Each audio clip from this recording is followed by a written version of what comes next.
violated the act, but they're acting in regal authority, as in, I'm the king now, I'm going to make rules. And so we have to go after them for that, which is what we're doing with Brian's case. And Brian has, I don't even know how many sign-ups now. Found the envelope in my bag.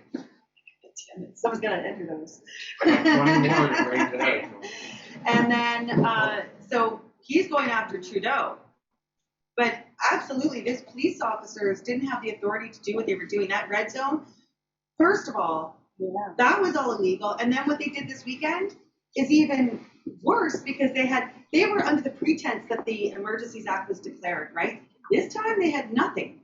They had a city council meeting with Jim Watson. They sat in the room and they said, let's just create a vehicle exclusion zone. And then there they were IDing people. Where are you going? Where are you staying? I'm sorry, but we don't live in Nazi Germany. We live in Canada, and we have to hold them accountable. But they also blocked the exit. The city.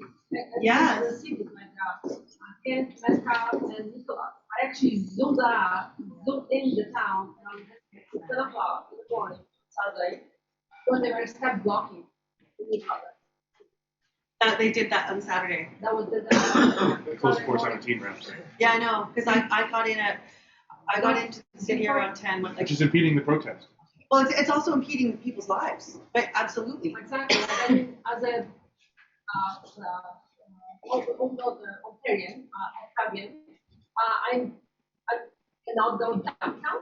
Yeah, exactly.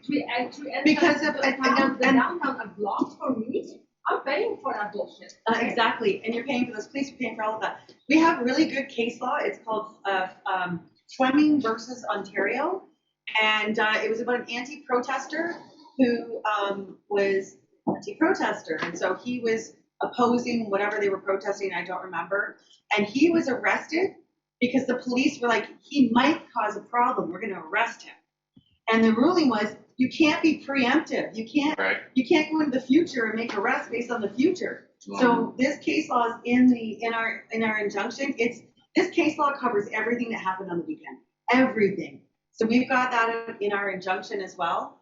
But the police, again, you can't break the law. And that's the conversation I had with a couple of the officers, was basically, why is it that you can break the law and you can act as a criminal and you get away with it, but if I break the law, I get arrested? What's this double standard? And none of them, I talked to like 3 of them, and like basically like, you're breaking the law. Actually, I tried to give them my handout. I tried to give them the Bill of Rights, and the handout, and on the back said, you're breaking the law. Anyway, they didn't want it. What if we don't have the name of the police officers? We're not going after the police officers. The people named on this injunction is the City of Ottawa, Jim Watson, and the councillors, because they all sat in a room.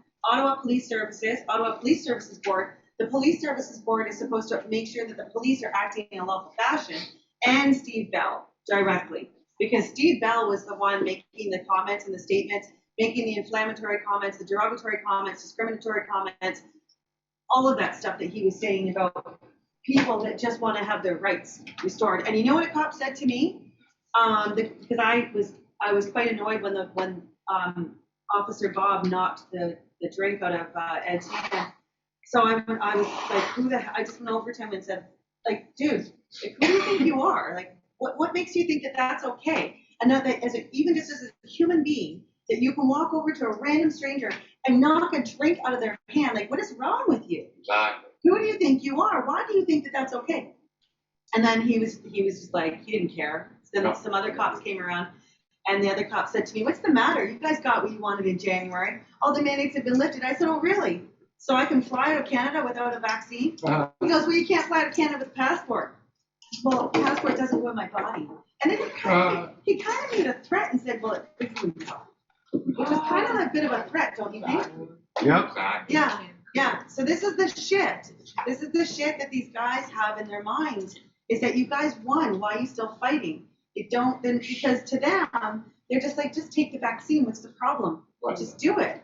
So they don't understand that this is a problem for us. And they don't understand the growing social credit system and the censorship that's going on. Thank you so much. Thanks, Jonathan.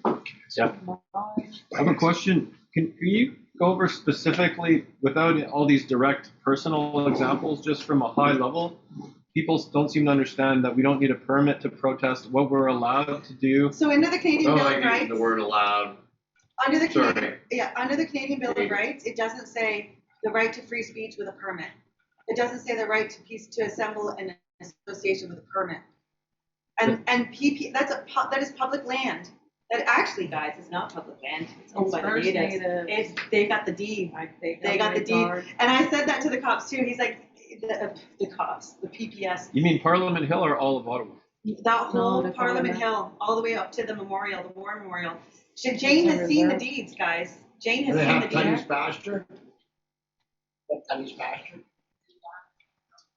I'm not sure. I know it goes over to the Breton Flats and Turtle Island. Yeah, it does. Anyway, they tried to convince me it was private land and tried to trespass me, and I was like, you go for it.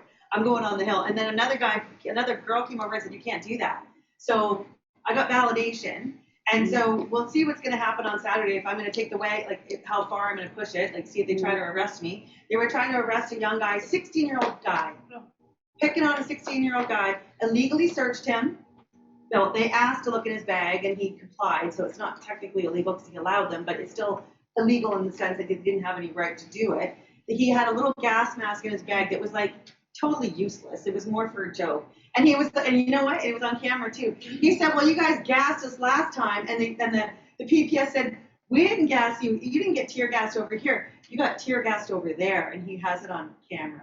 Oh boy. So that's good. Thanks for that one. Thanks for admitting it, yeah. Yeah, they wouldn't let him on the hill because he had something in his bag. And this is the shit that we cannot comply with. Because again, it may seem like nothing, but these are violations of our rights. That is a public space for us to go to speak our mind. It is a very important message of a public matter. So no, you don't get to stop me. So I'm rambling on about it. No, and also this corollary to that is our own protest groups, like Freedom Fighters Canada, is also trying to get us to comply by not stepping off the sidewalk, by taking the protest away from where there's some conflict zones, and to have permits, permit-only protests. And Yes. only their PA system is allowed on Parliament Hill, not others. So I just want to talk about that. This is some hyper-conformity protest group, and we don't need to comply to all their rules. And they're being very closely coordinated with police, and I don't feel comfortable with that. And you shouldn't. And that's what I was hearing live from the shed, Neil on the Hill, telling people, first of all, nobody's the organizer of a protest. They can say, here's the protest on this day, great, you're gonna make something happen, great. But when I'm there, nobody's the boss of me.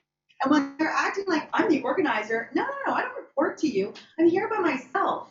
And what it's the same exact thing that happened with the convoy, where it's like, well, now there's this leader speaking for everybody. Nobody's speaking for me, especially not to the police, because I'm not going to talk to them like that. Oh, tell me where I should protest. No, absolutely not. I wanted to just mention something else too that we were working on, and now it just went right through my head. I'm not the only This one. injunction, you guys submitted. So we're gonna make some adjustments to it. We got some good advice today, or good direction today. So we're gonna make some more changes, and I've been talking to a couple of people. The young man, Josh, by the way, 16-year-old, super smart, super sweet. I talked to him today. He's actually the guy who was organizing school walkouts, and he may be doing a youth movement. No, Josh. His name is Josh. So I talked to him if you'd be interested in doing a youth movement, which he may be doing. So if you have any youngsters in your family, some young adults who would like to stand up, he's going to organize that. Now, would you like to chat about what you got going on and what you're doing right now, Scott? Sure. And mainly, and also for the people that are on the Zoom Yeah. too. Well, just they instigated mask mandates in the schools in Ottawa. And so I'm going to sue the trustee in my school region in small claims court. And so I have notice of liability ready to go. I'm just waiting for Jane to reply on the notarization of the harm done. Commissioning, don't say no. I don't know the difference personally. Trust me, I got I'm just a younger. guy, I'm just a parent here. I don't really know what a lot of these needs are really interested in, and I'm happy to fight and set hopefully precedents for other people. You know, they're doing this to kindergarten. They're making them wear masks all day. There's tons of harm that comes from this. The lack of oxygen, increased carbon dioxide in the bloodstream. It's developmental issues, right? You're speaking before they can't see the people speaking. Like, how do you? Plastic. Yeah, And the virus virus is kind of Yeah. created inside the mask. And they're doing it for what? It's the exact same thing as asbestos. Oh, The materials So get they're into doing the it lungs. based off City of Ottawa is testing the wastewater, right? So the City of Ottawa says, you see it in the streets, right? Everyone's walking around with masks on. God, it's so stupid. I just wanted to say, They're fake. Come on. was mandated that we wear the mask. I'm sorry, I was not. Yeah. Well, you can only wear it for a few minutes. If you go in the store, that's one thing, but these poor kids all day, and they have tiny little lungs. They have tiny lungs. these Yeah, kindergarten exactly. kids. I see them in the store with masks on. What are these parents doing? They're convinced that they're saving themselves and the world by walking outside with the family. Yeah, otherwise I think it's the worst thing of all. And even Like, if there was something to protect yourself from You these know that masks, French it's extremely public ineffective. council does not require masks. Our kids go to French school in Ottawa, they don't Yeah. wear masks. So why Catholic these kids school, are not yeah. equal? Of course, Because yeah. it's the people, it's the trustees Yeah, voting. I know. And They're what's making these that? But the decisions. kids are the same. And what's kids, French kids are allowed So it's to pol- wear masks. It's politically driven, right? Because It's fear driven. It's fear-driven. but they're political pawns, the children, right? Because they want to get reelected or whatever, and they're standing for the community to make sure everyone's safe. And so, hey, I'm going to sue this bitch. Pardon my language, but you're way worse than I am. I'm going to sue this bitch for $10,000, and I hope. I got a Facebook group going, and I hope more people join in. And there's more people sue her for $1,000, sue her for $500. You know what? And this is Scott is like, I'll tell you something. I've been doing this since September of 2020. This is the first man, the first parent to stand up and say, I'm going to do something. I'm not going to wait for somebody else to do it. I'm going to take action, and he's created this on his own. And so I was talking today about using this as, yes. I don't understand why So, We gotta talk. yeah, parents need to take a lead from Scott and stand up for your children. Yeah. Stand up for your children. This is something else fun that came up. So we have a guy named Gavin who has been doing some research on the Quarantine Act. We were looking for any discussions in the House about implementing the regulations of the Quarantine Act. And of course, there probably aren't going to be any because, once again, they created their own legislation to bypass going through the House, which again is illegal under the English Bill of Rights because they're acting as legal authority. But what he stumbled across, and again, I have the email drafted and it hasn't gone out, but there's a special committee in the House, and it's a health committee. I forget the acronym for it, but guess what's really fun? You could submit briefs, and your briefs can be, and the mandates right now are going to sue your ass. Like some people literally have written in. Some people are for. What's sad is some people are like, we need more. That's what's sad. If